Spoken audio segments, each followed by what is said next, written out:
बोलिए गजानंद गणपति महाराज की जय। कार्तिक भगवान की जय। दामोदर भगवान की जय। कार्तिक मास आज 24वें अध्याय की कथा मैं आप सभी को श्रवण कराने जा रहा हूँ। सावधान होकर श्रवण करें। पृथ्वी बोले, कृष्णावेणी के तट से शिव और विष्णु के गणों ने वेश्य के शरीर से कलहा निकाली। आपने उनको बचाया। ये उन नदियों के प्रभाव से हुआ अथवा उस क्षेत्र की महिमा के कारण? हे धर्मज्ञ, इसमें हमको बड़ा संदेह है, हमसे कहो। नारद जी बोले, कृष्णा साक्षात कृष्ण का शरीर है और वेणी शिव जी का स्वरूप है। इनके प्रभाव को चतुर्भुज ब्रह्मा भी नहीं कह सकता, तो भी उनकी उत्पत्ति को मैं कहूँगा। उसको सुने।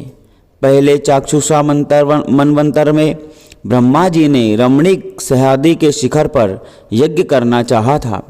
यज्ञ की सामग्री इकट्ठी करके देवगणों के साथ वह विष्णु और महादेव को संग लेकर उस शिखर पर जा पहुँचे।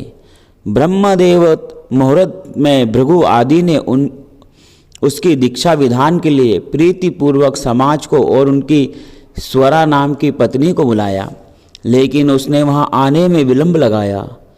तब भृगु विष्णु से बोले, हे विष्णु, आपके बुलाने पर भी वह नहीं आई। मुहूर्त बीता जाता है, अब दीक्षा विधि कैसे होगी? श्री कृष्ण बोले, जो स्वरा शीघ्र नहीं आती तो यहाँ गायत्री को बिठाकर दीक्षा विधान करिए। क्या इस पवित्र कार्य के लिए वह पत्नी होते हुए भी योग्य नहीं है? नारद जी बोले, रुद्र ने विष्णु के वचन को मान लिया और गायत्री को ब्रह्मा के दक्षिण भाग में बिठाकर दीक्षा विधि प्रारंभ करा दी गई।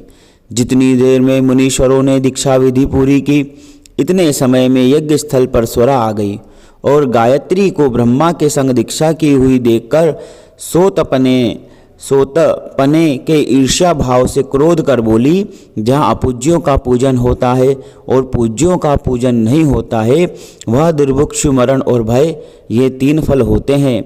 और दक्षिण भाग में जो वह मेरे आसन पर बैठी है, वह अदृश्य और गुप्त रूप वाली नदी होगी। हे कृष्ण, मेरे आसन पर मुझको छोटी को तुमने बिठा दिया, जो तुम भी जड़ बनकर नदी होगे। उसके ऐसे शापों को सुनकर क्रोध के मारे कांपते हुए होठों से देवताओं के रोकने पर भी गायत्री बोली, ब्रह्मा जी, तेरी भांति मेरे भी तो पति हैं। तेने मुझे वृथा शाप दिया, इससे तू भी नदी हो।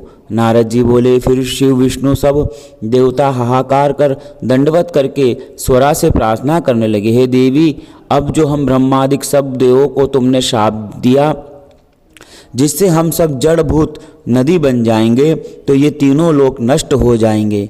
ये शाप तुमने बिना विचारे दे दिया, अतः इन्हें लौटाना चाहिए। स्वरा बोली, हे देवताओं, तुमने यज्ञ के प्रारंभ में गणेश जी का पूजन नहीं किया था, इससे मेरे क्रोध से ये विघ्न निसंदेह पैदा हुआ। मेरा यह वचन निश्चय है, झूठा नहीं है। इससे अपने अंशों से जड़भूत होकर तुम सब नदी हो और हम दोनों सोद भी अपने अंशों से नदियां बन पश्चिम की तरफ से बहेंगी।